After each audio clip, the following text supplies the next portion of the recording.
Subscribe कीजिए science first channel को और लेटेस्ट साइंस एवं फिजिक्स की वीडियो सबसे पहले देखने के लिए बेल आइकन को दबाना ना भूलें। साथ ही पूरी नॉलेज के लिए वीडियोज को अंत तक देखें, लाइक, कमेंट एवं शेयर करना ना भूलें। नमस्कार दोस्तों कहते हैं कि साख होगी तो पत्ते भी आएंगे, साख होगी तो पत्ते भी आएंगे, ये दिन बुरे हैं तो आगे अच्छे भी आएंगे। दोस्तों, इस दुनिया में हर कोई इंसान अपने भविष्य को बेहतर बनाने के लिए वर्तमान में लगातार मेहनत करता है और वर्तमान के अंदर परिश्रम करता है, पसीने बहाता है ताकि उसका भविष्य अच्छा बन सके, भविष्य खुशनुमा बन सके, भविष्य सुखद बन सके। उसके लिए उसको तरह तरह की परीक्षाओं से गुजरना पड़ता है। ये परीक्षा शब्द हर इंसान के साथ जुड़ा हुआ है और सीधे शब्दों में इस परीक्षा शब्द को यदि अपन लें तो विद्यार्थियों के साथ तो ये परीक्षा शब्द बचपन से ही जुड़ जाता है। जब उनका स्कूल के अंदर एडमिशन करा दिया जाता है तो वहां पर हर साल उनको परीक्षा दिखाई देने लगती है और इस परीक्षा शब्द से एक डर सा पैदा होता है और कई बार तो एक परीक्षा हमारे मन के अंदर एक फोबिया पैदा कर देती है। आखिर एक ऐसे क्या तरीके होने चाहिए कि परीक्षा हमारे ऊपर सवार नहीं हो, परीक्षा एक फोबिया न बने, हम परीक्षा से न डरें। ऐसे कौन कौन से तरीके हों जिनसे कि हम एक अच्छी प्लानिंग के तहत, एक अच्छी रणनीति के तहत हम हमारे मन के अंदर जो भी सपने हैं, जो भी मंजिल है, जो हमने सोच रखी है, उनको प्राप्त कर सकें। उसके लिए क्या हमारे तरीके और रणनीति होनी चाहिए, उसकी आज हम चर्चा कर रहे हैं। और मैं आज आपसे जो चर्चा कर रहा हूं, नाम है उसका परीक्षा की तैयारी। कुछ बातें मैं आपको बताना चाहूंगा जिससे कि हम परीक्षा की बेहतर तैयारी कर सकते हैं और उस बेहतर तैयारी को कर पाए। उसके लिए मैं कुछ आपको टिप्स बताना चाह रहा हूं, कुछ बिंदु आपको बताना चाह रहा हूं। इन बिंदुओं को यदि हम जहन के अंदर रखेंगे और इन बिंदुओं के मुताबिक यदि हम काम करेंगे तो निश्चित तौर पर हमको परीक्षा कभी भी डर रूप में प्रतीत नहीं होगी। सबसे पहली जो बात है कि आप जो भी परीक्षा की या जिसकी भी आप तैयारी कर रही हो तो सबसे पहला काम है कि आप लक्ष्य को निर्धारित करो। अब आप कहोगे गुरुजी लक्ष्य को निर्धारित करो एवं स्वयं को पहचानो। ये पहला एक टिप्स मैं दे रहा हूं आपको, लक्ष्य को निर्धारित करो एवं स्वयं को पहचानो। इसका क्या मतलब है? आप सोचिएगा कि जब एक बस ड्राइवर एक बस को छोटी दूरी तक लेके जाता है, छोटी किलोमीटर तक उसको चलना होता है, 4-5 किलोमीटर, तो वो ज्यादा बस के अंदर देखता नहीं है कुछ भी, न तो हवा देखता है, न डीजल देखता है, थोड़ा बहुत इतना तो होगा ही, और वो पहुंच जाता है 4-5 किलोमीटर। लेकिन आप सोचिएगा कि एक उसी बस ड्राइवर को यदि जयपुर से जम्मू जाना होता है, अर्थात लगभग 1000 किलोमीटर की दूरी तय करनी होती है, तो ऐसी स्थिति में वो चलने से पहले बहुत सारी चीजों को वो चेक करता है बस के अंदर कि बस के अंदर पर्याप्त डीजल है या नहीं है। और यदि डीजल इतनी दूरी तक ही चलेगा तो उसके आगे इस डीजल को मैं और इसमें बस के अंदर फ्यूल भराऊं, उसके लिए मेरे पास पैसे है या नहीं है, तो उसकी व्यवस्था करके चलता है। उसके बाद में वो टायरों को देखता है कि क्या मेरे बस के टायर सही है कि नहीं है, उनमें हवा का जो प्रेशर है, दाब सही है कि नहीं है। वो ये भी देखता है कि यदि बस में मैं इस प्रकार से मैं इतनी लंबी दूरी तक जाऊंगा और चूंकि रात में बस चलानी पड़ेगी तो मैं रात के अंदर बस को आसानी से चला पाऊं, तो मेरे साथ में यहां पर बस में मुझसे कोई बात करने वाला, जिससे कि मैं बस जो है उसके अंदर खुद को आलस्य के अंदर न लेके आऊं, तो कोई खलासी है या नहीं है, या जब मैं थक जाऊं तो ये खलासी जो है ये बस को थोड़ी देर तक चला सके, तो उसकी भी वो स्पेयर में एक ड्राइवर को लेके चलता है। कहने का तात्पर्य यह है कि उस बस ड्राइवर को चूंकि लंबी मंजिल तय करनी होती है और लंबी मंजिल तय करने के लिए वो पहले से ही अपनी कुछ तैयारियां पहले से बना के रखता है और उस तैयारियों के मुताबिक वो बस को लेके जाता है, क्योंकि उसका लक्ष्य लंबा है। तो याद रखिएगा कि सबसे पहले तो अपने लक्ष्य को निर्धारित करो। आपका जो लक्ष्य है ये लक्ष्य आसान नहीं है। वर्तमान में ये प्रतियोगी परीक्षाओं का जमाना है, वर्तमान के अंदर बहुत प्रतिस्पर्धा का जमाना है। परीक्षाओं के अंदर बैठने मात्र से कुछ नहीं होता है, एक बहुत बड़ी भीड़ के अंदर से अपने आप को स्थापित करना होता है और उसके लिए यह है कि हम एक बड़ा लक्ष्य लेकर चलें, क्योंकि यदि हमारा लक्ष्य छोटा होगा तो हमारी तैयारी का जरिया भी छोटा होगा। हम उसके बारे में ज्यादा सोचेंगे ही नहीं क्योंकि लक्ष्य बड़ा नहीं है माइंड में। आप सोचो, उस ड्राइवर ने जब 4-5 किलोमीटर की दूरी तक बस को लेकर जाना होता था तो कुछ नहीं सोचा, लेकिन उसी बस को लंबी दूरी तक लेके जाना होता है तो उसके बारे में उसने बहुत कुछ सोचा। तो सबसे पहली बात है कि अपने लक्ष्य को बड़ा रखें, क्योंकि याद रखना जब अपन 90% की सोचेंगे तब जाके हम 80% पर टिकते हैं। और यदि हम पहले से ही 10% की छोटा लक्ष्य सोचेंगे तो हमको वहां पर 8% ही मिलेगा, उससे कुछ फायदा नहीं होने वाला। तो पहली बात तो यह है कि अपने लक्ष्य को बड़ा लेकर चले। और उसके बाद में दूसरी बात है कि स्वयं को पहचानो, आइडेंटिफाई करो कि क्या मैं उस लक्ष्य के मुताबिक तैयार हूं या नहीं हूं। एक मछली जो तालाब के अंदर तैरती है उससे अपन कहें कि तू पेड़ पर चढ़ जा, वो कभी पेड़ पर चढ़ सकती है? एक मछली को अपन कहें कि तू पेड़ पर चढ़ जाओ, पेड़ पर चढ़ सकती है क्या? तो ये तो एक हास्यास्पद बात हो गई कि इसकी मतलब उसकी केवल काबिलियत यह है कि वो एक तालाब में तैर सकती है, उसका लक्ष्य वहीं तक है कि वो वहीं पर एक जगह से दूसरी जगह तक जा सकती है। अपन उसको चाहें कि वो पेड़ की मंजिल तक चल जाए, ये संभव नहीं है। इसलिए आप स्वयं को पहचानो, अपनी स्ट्रेंथ को पहचानो कि हम कितना क्या कर सकते हैं। आप अपनी अंतरात्मा की आवाज को सुने कि आप किसके लिए, आप स्पेशली आपके अंदर से आवाज आए कि आप किसके लिए बने हुई हो, आपको क्या बनना है। आपको टीचर बनना है, आपको डॉक्टर बनना है, आपको इंजीनियर बनना है, आपको नर्स बनना है, आपको पुलिस सेवा के अंदर जाना है। पहले अंतरात्मा की आवाज को सुनो, क्योंकि याद रखना जो मन के अंदर ख्वाहिशें होती है, यदि ऐसा लक्ष्य लेकर हम चलते हैं तो उस लक्ष्य के प्रति हमेशा जो प्रयास होगा वो भी आपका खुशनुमा होता है। आप रुचिकर रूप से अर्थात इंटरेस्टिंग वे से आप आगे पढ़ाई करोगे, क्योंकि आप उसको वही चीज मिलने वाली है जिसके बारे में आप सोच रहे हो। तो इसलिए पहले अपने आप को आप तैयार करिएगा कि आखिरकार मुझको किसकी तैयारी करनी चाहिए, मैं किस में ज्यादा मुझे इंटरेस्ट लगता है, ऐसा कौन सा जॉब है जिसके अंदर बेहतर मैं कर सकता हूं। और आप यदि जॉब जो आपने सोचा है वैसा ही यदि आपको मिल जाता है तो ऐसी स्थिति के अंदर कभी भी आप जो है उस जॉब से आपको कभी चिढ़ नहीं होगी और जॉब को आप अच्छे से जिंदगी भर, आपका जो प्रोफेशन है उससे आप हमेशा लव करोगे, तो प्रोफेशन आपको अच्छा लगेगा हमेशा, क्योंकि आपकी सोच भी उसी के मुताबिक थी और वही आपको मिला। तो पहली जो बात है कि लक्ष्य को निर्धारित करो और स्वयं को पहचानो। दूसरी जो बात है कि आपने लक्ष्य को पहचान लिया, अपने आप को भी देख लिया कि लक्ष्य जो है उसको डिसाइड कर लिया, स्वयं को भी पहचान लिया, उसके बाद में हम क्या करें। तो आपने जो भी परीक्षा का आपने टारगेट लिया है उस परीक्षा का सबसे मुख्य बात है और वो है सिलेबस। उसके सिलेबस को, क्योंकि हर परीक्षा का सिलेबस होता है, यहां तक कि 10वीं 12वीं का भी सिलेबस होता है, प्रतियोगी परीक्षाओं का तो होता ही होता है, 10वीं 12वीं का भी सिलेबस होता है, हर सब्जेक्ट का सिलेबस होता है। तो आप सबसे पहले जो सिलेबस है उस सिलेबस को देखो। अब बात यह आती है कि गुरुजी सिलेबस को देखने का क्या मतलब है। मैं कहता हूं बहुत सारे मैक्सिमम बच्चे, यहां तक कि लगभग यदि अपन परसेंटेज के अंदर बात करें तो लगभग 70% बच्चे तो सिलेबस को देखते ही नहीं है और वो परीक्षा में बस तैयारी करना शुरू कर देते हैं, उनको यही पता नहीं सिलेबस क्या है। सिलेबस को आप हमेशा देखें, क्योंकि याद रखना ये सिलेबस जो है ये आपके परीक्षा का मुख्य आधार है। क्या आएगा, कौन से टॉपिक आएंगे, क्या क्या बिंदु उसके अंदर दिए हुए हैं, ये सब सिलेबस ही बखान कर रहा है। इसलिए आप सिलेबस के अंदर सिलेबस को ढंग से देखें कि उसके अंदर कौन कौन से तो सब्जेक्ट हैं, सब्जेक्ट के बाद में उस सब्जेक्ट में कौन कौन से बिंदु हैं, क्योंकि हर सब्जेक्ट अपने आप में एक समुद्र है।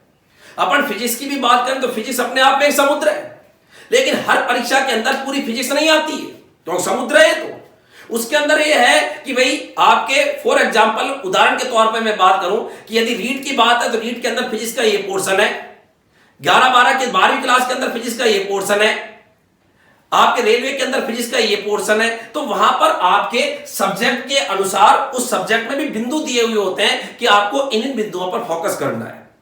अपन इसके अलावा कई बार तो किसी चैप्टर को पूरा ही पढ़ लेते हैं जबकि वो सिलेबस में ही नहीं होता, और कई बार जो चीजें सिलेबस में होती है उसको पढ़ते ही नहीं है, तो दोनों ही हानिकारक है। आपको वो भी नहीं पढ़ना जो सिलेबस में नहीं है और आपको वो छोड़ना भी नहीं है जो सिलेबस में दिया हुआ है। कहने का तात्पर्य आप सिलेबस के मुताबिक अपने आप को उस परीक्षा के लिए स्थापित करें कि सिलेबस में क्या दिया हुआ है। और इसलिए सिलेबस में मैं कहता हूं कि जब भी सिलेबस को आप पढ़ें तो सिलेबस में आप अंडरलाइन करें कि इसमें ये तो सब्जेक्ट हैं और इन सब्जेक्टों में ये बिंदु हैं, और जब पढ़ाई कर लें तो पढ़ाई करते समय उसमें अंडरलाइन करें कि ये बिंदु मेरे पूरे हो गए, कहीं ऐसा तो नहीं सिलेबस में मेरा ये बिंदु छूट गया। इसलिए सिलेबस जो है ये बहुत ही मुख्य है और सामान्यतः इसको अपन नजरअंदाज कर देते हैं। और जो बच्चे पढ़ाई को गंभीरता से लेते हैं एक अच्छी प्लानिंग करते हैं, आप यकीन मानिएगा कि वो हमेशा प्लानिंग का जो पहली स्टेप्स है वो हमेशा अपने सिलेबस को सामने रखकर फिर आगे बढ़ते हैं। तो सबसे जो दूसरी बात मैंने आपको बताई है वो है आप सिलेबस को पहले देखें, उसमें सब्जेक्ट देखें कि कौन कौन से सब्जेक्ट हैं, और सब्जेक्ट के बाद में आप उस सब्जेक्ट के बिंदु भी देखें। यहां एक बात मैं आपको और बताना चाहूंगा, आप उस सिलेबस में यह भी देखें कि आपके जो सब्जेक्ट दिए हुए हैं उन सब्जेक्ट के अंदर कौन से सब्जेक्ट में कितने क्वेश्चंस आ रहे हैं। कई बार तो ऐसा होता है कि आपके किसी सब्जेक्ट में 10 सवाल ही आ रहे हैं, अपन उसको ही बहुत ज्यादा पढ़ते हैं, उसी में अपन पढ़ के अपने आप को बहुत होशियार कर लेते हैं, बट अपन उस सब्जेक्ट को नजरअंदाज कर देते हैं जिसमें ज्यादा सवाल आ रहे हैं। किसी में 30 सवाल आ रहे हैं, अपन उसको कम पढ़ रहे हैं। तो वो जो 10 सवाल आपने करे उसमें मैक्सिमम आप 10 ही कर सकते हो, 10 से ज्यादा सवाल आपके सही हो ही नहीं सकते, क्योंकि आएंगे ही 10, और उसमें आपने ज्यादा टाइम दिया और उसको आपने इंटरेस्टिंग पढ़ा, आपको अच्छा भी लगा वो, लेकिन आपने उस 30 सवाल आने वाले सब्जेक्ट को प्राथमिकता पे नहीं रखा, जबकि वो 30 सवाल आपको सफलता में बड़ी भागीदारी अदा कर रहे थे, क्योंकि वहां पे नंबर ऑफ क्वेश्चंस की संख्या ज्यादा आ रही है उसमें। तो इसलिए ये भी ध्यान दें कि आप सब्जेक्ट को पहले ही तोल ले कि कौन सा सब्जेक्ट कितना अंक भार लेकर चल रहा है, उसमें कितने नंबर ऑफ क्वेश्चंस आएंगे। तो वो भी आपको सब्जेक्ट को डिसाइड करना है उस सिलेबस के आधार पर, इसलिए सिलेबस देखना बहुत बहुत महत्वपूर्ण है। सिलेबस के बाद में तीसरी जो बात आती है वो बात ये आती है कि आपके पास स्टडी मटेरियल कैसा होना चाहिए। स्टडी मटेरियल जो है आपके पास कैसा होना चाहिए, अर्थात आप जो पढ़ रहे हो, आपने सब्जेक्ट का डिसाइड कर लिया, सब्जेक्ट में बिंदु पता चल गए कि भाई हमको ये बिंदु पढ़ने हैं, कि आपको कार्य के अंदर ये बिंदु पढ़ने हैं, कि आपको गुरुत्वाकर्षण बल में ये बिंदु पढ़ने हैं, ये सिलेबस के अंदर है, कि आपको गति दे रखी है, गति में ये। अब बात यहां पर ये आती है कि आपका जो स्टडी मटेरियल है वो स्टडी मटेरियल जो है वो कैसा होना चाहिए, आप कहां से पढ़े उसको। तो उसके लिए आपके पास जो सबसे बेस्ट मैं बता रहा हूं, जो आपके पास स्टडी मटेरियल है वो होती है या तो राजस्थान बोर्ड, अर्थात सीधे शब्दों में कहें मासिवो माध्यमिक शिक्षा बोर्ड की किताबें, या फिर एनसीईआरटी। ये दो किताबें बेहतर किताबें हैं, माध्यमिक शिक्षा बोर्ड हो या एनसीईआरटी हो, ये बेहतर किताबें हैं। तो इन बेहतर किताबों में एक तो पूरा कंटेंट जो है वो बहुत ही स्पष्ट लिखा आपके दिया हुआ है टॉपिक वाइज, दूसरा इनके अंदर एरर बहुत कम है, माइनर है ही नहीं, नेग्लिजिबल है, एररलेस किताबें हैं ये, त्रुटिहीन किताबें हैं, मान्य किताबें हैं ये। और इसके अंदर जो टॉपिक है कितना बच्चे को आना चाहिए, कितना उसको सीखना चाहिए, उतना दिया हुआ है इसके अंदर, इसलिए बेहतर किताबें हैं ये माध्यमिक शिक्षा बोर्ड और एनसीईआरटी। इसलिए हमेशा इन किताबों की बढ़ाई करने के पीछे कारण भी यही है। तो आपको इन किताबों से आपको कनेक्ट होना चाहिए, बजाय कि अपन रंग बिरंगी किताबों से कनेक्ट हो रहे हैं। तो आप इन किताबों से कनेक्ट हो, क्योंकि ये स्टडी मटेरियल ही एक ऐसा मटेरियल है जो आपको परीक्षा के अंदर आपके जो क्वेश्चंस आएंगे उससे ज्यादा लिंक करेगा। तो आपके पास स्टडी मटेरियल की बात यहां पर ये हो गई। नंबर 4, चौथी जो बात मैं बता रहा हूं कि आप जिसकी भी तैयारी कर रहे हो, जिस भी परीक्षा की, चाहे वो नॉर्मल परीक्षा हो, कोई एकेडमिक परीक्षा हो, चाहे 10वीं या 12वीं परीक्षा हो, चाहे प्रतियोगी परीक्षा हो, आप जिसकी भी तैयारी कर रहे हो उसमें पिछले सालों का जो पेपर्स है, पिछले सालों में कैसे क्वेश्चंस आए, उन पेपर्स के अंदर क्वेश्चंस को देखें और उसके आधार पर यह देखें कि आखिरकार उसमें सवालों का जरिया लेवल कितना है। कई बार तो कोई परीक्षा के अंदर बहुत नॉर्मल क्वेश्चंस आते हैं। फॉर एग्जाम्पल यदि हम बात करते हैं टीचर भर्ती की, रीट की, तो रीट के अंदर जो क्वेश्चंस का लेवल है वो सरफेशियल है, मतलब कोई टफ क्वेश्चंस नहीं आते हैं। यदि उसने पर्याप्त ज्ञान ले लिया तो क्वेश्चन को आसानी से कर पाएगा। लेकिन यदि अपन उसी साइंस के पोर्शन की बात नीट में करते हैं, अर्थात मेडिकल में एडमिशन की बात करते हैं, अर्थात एमबीबीएस में एडमिशन की बात करते हैं, तो वहीं पर साइंस का जो लेवल है वो बदल जाता है। आप सोचिएगा कि कहां पर लेवल जो है बिल्कुल कमजोर लेवल होता है और कहां पर लेवल बदल गया। एक 12वीं क्लास के अंदर भी जब शुरुआत के अंदर जो क्वेश्चंस आते हैं बोर्ड के पेपर में एक एक नंबर के, जो बिल्कुल सरलतम आते हैं, लेकिन वही क्वेश्चंस, वही सिलेबस होता है, वही जब नीट के अंदर उनमें से क्वेश्चन पूछे जाते हैं तो उनका लेवल बदल जाता है, लेवल अप हो जाता है। तो आप जो है पिछले सालों के क्वेश्चन पेपर से अवश्य जुड़े। पिछले सालों के पेपर्स, या मैं ये कह दूं पिछले सालों के, इंग्लिश में लिख देता हूं, पेपर्स से जुड़े। पिछले सालों के पेपर जो है उससे आप जुड़े, तो उनसे आपको यह पता चल जाएगा कि लेवल कितना है। आप जिस परीक्षा की तैयारी कर रहे हो उस तैयारी में आपको कितने डेप्थ तक पढ़ाई करनी है, टॉपिक को आपको कितने गहराई तक पढ़ना है, उसका लेवल यदि गंभीर है, ज्यादा गहराई तक है तो आपको वहां तक अप्रोच करनी चाहिए, और यदि ज्यादा नहीं है तो अनावश्यक वहां तक नहीं पहुंचने चाहिए, तो आपको वहीं पर रुक जाना चाहिए और उसकी जितनी नॉर्मल पढ़ाई है उतने से आपका काम चल जाएगा। तो पिछले सालों के जो पेपर्स है उससे आपको कनेक्ट होना बहुत आवश्यक है। अपन को पिछले सालों के क्वेश्चन पेपर का ही पता नहीं क्या आता है और अपन ऐसे ही चल रहे हैं बिना उसके, तो ये आपको तैयारी के अंदर एक दिक्कत पैदा कर सकता है। कई बार कोई टॉपिक को इतनी गहराई से पढ़ लेते हैं जबकि वो आएगा ही नहीं आपकी परीक्षा के लिए। अन्य परीक्षाओं के लिए वो हितकर है लेकिन आपके लिए हितकर नहीं है, क्योंकि आपकी परीक्षा के लिए वो उपयोगी नहीं है। तो इसलिए आपको अपना स्तर पहचानने के लिए कि आप जो भी विषय वस्तु पढ़ रहे हो उसमें आपका स्तर कितना होना चाहिए, उस स्तर को पहचानने के लिए प्रीवियस ईयर्स के जो क्वेश्चन पेपर्स हैं वो आपके पास होने चाहिए, जिससे आपको पता चले कि इसमें ऐसे ऐसे क्वेश्चन इतनी डेप्थ तक और इतनी अप्रोच तक पूछे गए। उसके बाद में जो अगली बात है वो ये है कि आप जो भी पढ़ रहे हो स्टडी मटेरियल, उस स्टडी मटेरियल में आप प्रश्नों का निर्माण स्वयं करने की आदत डालें। प्रश्नों का निर्माण स्वयं करें। अब बात यहां पर यह आती है गुरुजी, प्रश्नों का निर्माण स्वयं करें, ये क्या बात है? ये बात ये है, सामान्य बात ये है, मैं आपसे नॉर्मली बात करता हूं, क्योंकि आपकी सफलता में यदि मैं आंशिक योगदान भी यदि दे पाता हूं तो ये मेरे लिए खुशी की बात है, इसलिए मैं बिल्कुल खुल के बात करता हूं। प्रश्नों का निर्माण स्वयं करें, इसका तात्पर्य यहां पर यह है कि आप कोई भी बिंदु पढ़ रहे हो उस बिंदु में थोड़ा सा पढ़ने पर रुकें, अपने आप को वहीं पर रोक ले आओ और रोकने के बाद में सोचें कि इसमें क्या क्या अपन ने पढ़ा, कैसा सवाल आ सकता है, क्या इसकी परिभाषा आ सकती है, क्या क्या सूत्र आ सकता है, क्या इस पर कोई न्यूमेरिकल है तो इसका फॉर्मूला क्या है। तो आपको खुद को उसमें क्वेश्चनों को क्रिएट करना है, बनाना है। आप जो है पिछले जो क्वेश्चंस होते हैं जो आपके पास उपलब्ध है किताबों के पीछे, और ये तो अपन पढ़ते ही हैं, लेकिन आप यदि किसी टॉपिक में खुद क्वेश्चनों का निर्माण करना सीख गए तो मैं कहता हूं कि ऐसी स्थिति में एक बड़ा क्वेश्चन बैंक आपके दिमाग में पहले से ही स्थापित हो जाएगा, या सीधे शब्दों में यूं कहिए कि एक आप टेस्ट सीरीज आपके दिमाग में पहले से ही बन जाएगी। तो इसलिए आप कभी भी कोई भी टॉपिक पढ़ रहे हो तो प्रश्नों का निर्माण स्वयं करना सीखें। छठी जो बात है यहां पर आगे वो ये है नंबर 6, छठी जो बात वो ये है कि आप जिस तैयारी जिस परीक्षा की कर रहे हो, प्रतियोगी परीक्षा की, XYZ कोई भी परीक्षा की, उसमें आपके जो यार दोस्त है, सहपाठी है, उन सहपाठियों से मैं कहता हूं कि चाहे आप 10 मिनट ही बात करें, लेकिन 10 मिनट आप बात करें और वो बात करें कि आज हमने दिन भर में क्या किया और कल हमको क्या करना है।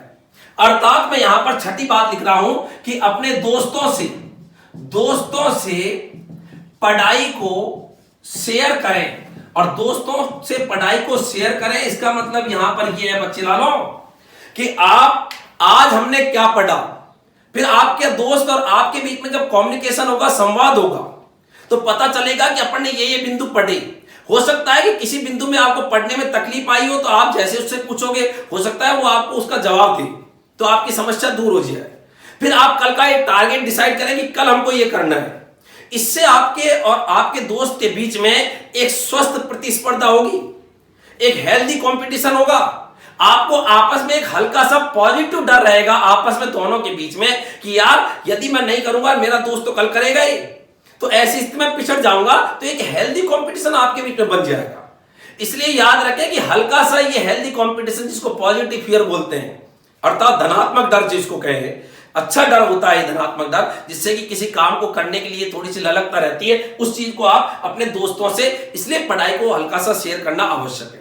ज्यादा टाइम बात ना करें, 10-15 मिनट बात हो गई तो उसके अंदर पढ़ाई को आप शेयर कर लें। आप और कोई बात करते हैं पार्शियली उसको कर लें, लेकिन आप पढ़ाई के अंदर 10 से 15 मिनट आप उस चीज पर भी शेयर करें, जिससे कि आपको पता रहे कि आपस में कि हमको क्या क्या चीजें और अच्छे से तैयार डेवलप करनी है। तो ये भी एक तरीका होता है। इससे आपको क्या है कि दिन भर में जो आपने पढ़ाई करी है और उस पढ़ाई को किसी को बताने का एक जरिया मिल जाएगा। परीक्षा तो जब होगी जब ही होगी, लेकिन आप अपने दिन भर की पढ़ाई को किसी के सामने बता सको तो वो तो आपके पास कोई होना चाहिए। अब वो बताने के लिए आपके पास एक जरिया होता है दोस्त, क्योंकि वो आपकी बात को सुन लेगा, क्योंकि वो भी आपके साथ साथ तैयारी कर रहा है उसी प्रतियोगी परीक्षा की।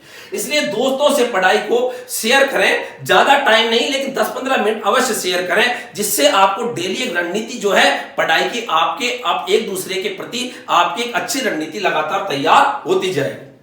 उसके बाद में अगली जो बात है नंबर 7, वो ये है कि पढ़ाई में नियमितता रखें। मैं लिख रहा हूं यहां पर नियमितता, रेगुलरिटी।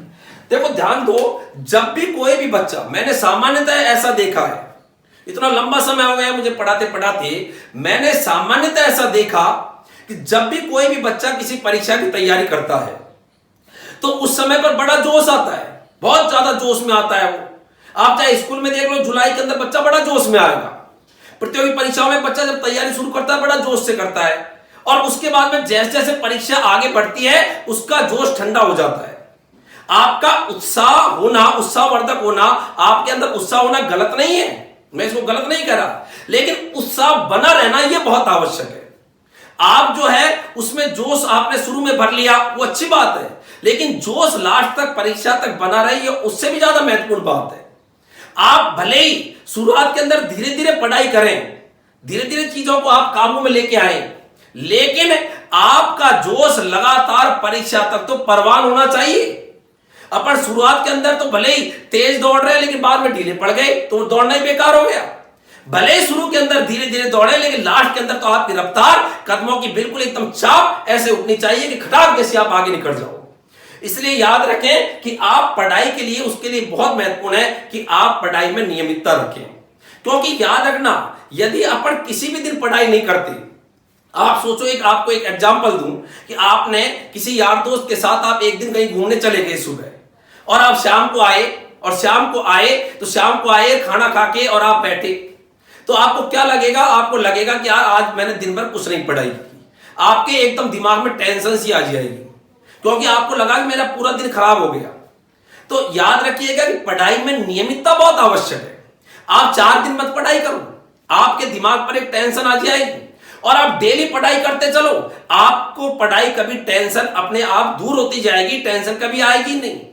इसलिए याद रखें बच्चों, हमेशा आप पढ़ाई में रेगुलरिटी रखो, और जितनी ज्यादा इस पढ़ाई से लिंक रखोगे, कनेक्ट रहोगे, क्योंकि चीजें कठिन नहीं है। चीजें है क्या है, आपकी जो भी प्रतियोगी परीक्षा है उसमें सामान्यतः मैं कहता हूं स्कूल स्तर अर्थात 12 तक की चीजें आती है। स्कूल लेक्चरर के अंदर जरूर कोई बीएससी का टॉपिक ये आते हैं, अन्यथा मैं कहता हूं मैक्सिमम जितनी भी परीक्षाएं हैं उनके अंदर आपका जो स्तर है वो मात्र 12वीं तक का स्तर है। बहुत परीक्षाओं में 10वीं तक का स्तर है। और आप सोचो, जब 12वीं का 10वीं का बच्चा, जो छोटे बच्चे होते हैं, जब वो ही किसी चीज को प्राप्त कर सकते हैं, तो प्रतियोगी परीक्षाओं में तो बच्चा बड़ा हो जाता है, उसका दिमाग भी विकसित हो जाता है, तो उसके लिए तो बहुत छोटी छोटी चीजें होती है। तो ऐसी स्थिति में कोई भी चीजें कठिन नहीं है, कठिन तब तक ही नजर आती है जब तक कि वो समझ में नहीं है। इसलिए समझ का जरिया जो है वो डेवलप करें। समझ का जरिया कोई सा भी हो, कैसी भी भाषा में समझे, लेकिन कुल मिला के समझ में आना चाहिए। ये पढ़ाई जो है ये शर्मिंदगी का काम नहीं है, इससे शर्म नहीं करनी। ये शर्मिंदगी करने के कारण जिंदगी भर पढ़ते पढ़ते अपन इतनी लंबी यात्रा कर लेते हैं और उसके बावजूद ही पढ़ाई समझ में नहीं आती है। इसलिए कोई भी आप सवाल है, कोई चीज नहीं जानते, उसके अंदर आप अपने मन के अंदर संकोच न रखें, आप पूछें, तो अपनी समस्या को दूर करने का प्रयास करें।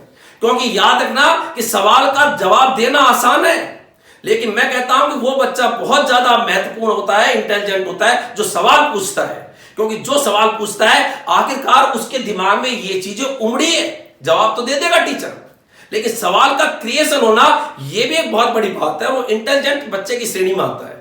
वो हो सकता है कुछ देर के लिए तो मूर्ख बन जाता है क्लास के अंदर कि देखिए सवाल पूछ रहा है बीच में, लेकिन वो कुछ देर के लिए मूर्ख बनता है, लेकिन हमेशा के लिए मूर्ख नहीं बनता। और बच्चे हमेशा के लिए मूर्ख बन जाते हैं।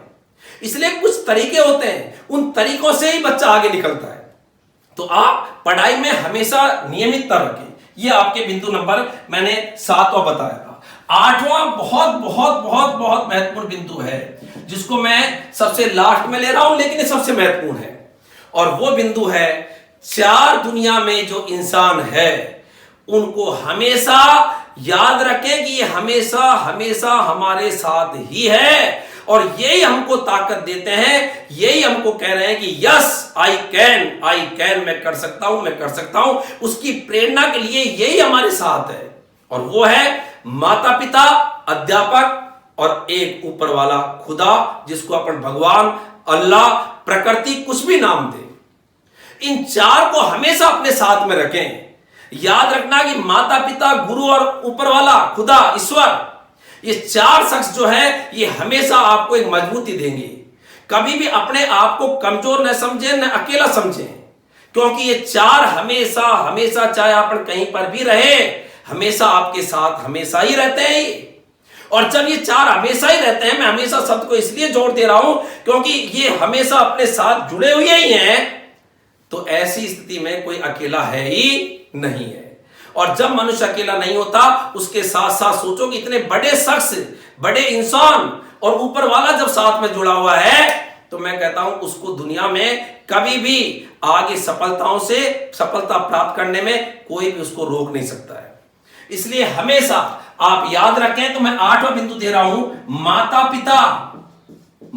पिता, गुरु एवं ईश्वर, भगवान, ऊपर वाला, खुदा, ईश्वर को हमेशा अपने हृदय में रखें, क्योंकि ये आपको हमेशा एक स्ट्रेंथ देंगे, ताकत देंगे, कमजोर नहीं होने देंगे। और हम कमजोर हैं भी नहीं, क्योंकि याद रखना कि हमारे माता पिता कमजोर नहीं है, इसलिए हम कमजोर कभी हो ही नहीं सकते हैं। इसलिए हमेशा बच्चों, आप कोई भी चीज के अंदर डर जो है उसको हमेशा निकाल दें, क्योंकि ये चार है हमारे साथ। और आप सोचिएगा कितने बड़े बड़े नाम है चार, जिनके आगे हमारा मस्तिष्क, अपना सिर जो है वो झुक जाता है। सोचिएगा इतने बड़े शख्स जब हमारे साथ है, तो दुनिया की चीजें कोई प्राप्त करने वाली है जिसको कि हम चाहते हैं, वो तो 2 मिनट के अंदर अपन प्राप्त कर सकते हैं।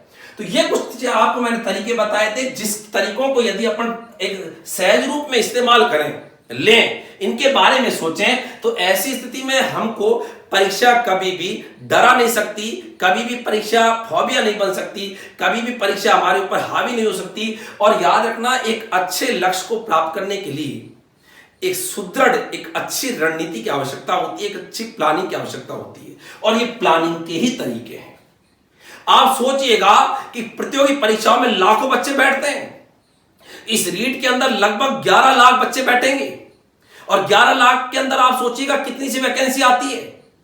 एक दूसरा एग्जांपल नीट की बात करूं, नीट जो होता है एमबीबीएस में दाखिला 12th के बाद में, उसमें लगभग इंडिया के अंदर 14-15 लाख बच्चे बैठते हैं लगभग, और सीट जो होती है वो लगभग 80,000 ही होती है। आप सोचिएगा कि 80,000 बच्चों ने कुछ ऐसा किया जो शेष बच्चों ने नहीं करा, अर्थात 13,20,000 बच्चों ने ऐसा कुछ नहीं किया जो 80,000 बच्चों ने किया, और 13,20,000 बच्चों ने वो किया जो 80,000 ने नहीं किया, तभी तो छटके आ जाते हैं। तो इसलिए याद हमेशा ये रखिएगा कि आपके कुछ तरीके होते हैं, कुछ प्लानिंग होती है, कुछ रणनीति होती है, और ये तरीके जो होते हैं यही आपको अन्य से बेहतर बनाते हैं। और आपके पास इतना बढ़िया साधन है वर्तमान में पढ़ाई के लिए। आप सोचिएगा कि पढ़ाई का धीरे धीरे जरिया बदल गया, और आज पढ़ाई जो है वो डिजिटल लर्निंग में एक मोबाइल के माध्यम से, इस मोबाइल के माध्यम से आपके पास हो गई। एक पूरी पढ़ाई आपके हाथ में है। आप इसको सुबह शाम इधर उधर घूमते हुए आसानी से पढ़ सकते हो। कितना समय के अंदर चेंज हो गया, और तब भी अपन अपने आप के अंदर जोश नहीं भर पा रहे। तो ऐसी स्थिति के अंदर कहीं पर अपनी खुद की एरर होती है, सेल्फ एरर है।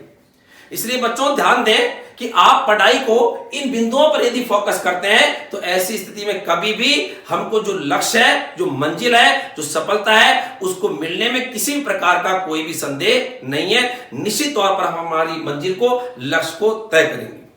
तो ये इसलिए मैंने आज एक यहां पर कि आप चूंकि तैयारी कर रहे हैं, और तैयारी करने में क्या क्या बिंदुओं का थोड़ा सा ध्यान रखें, थोड़ी सी आपकी खुद की एक रणनीति का जरिया क्या बने, उसके लिए मैंने एक यहां पर आपसे जनरल बात करी है, और वो है परीक्षा की तैयारी। आगे फिर आपसे कोई बात मैं करूंगा कोई नए टॉपिक के साथ। धन्यवाद। जय हिंद, जय भारत।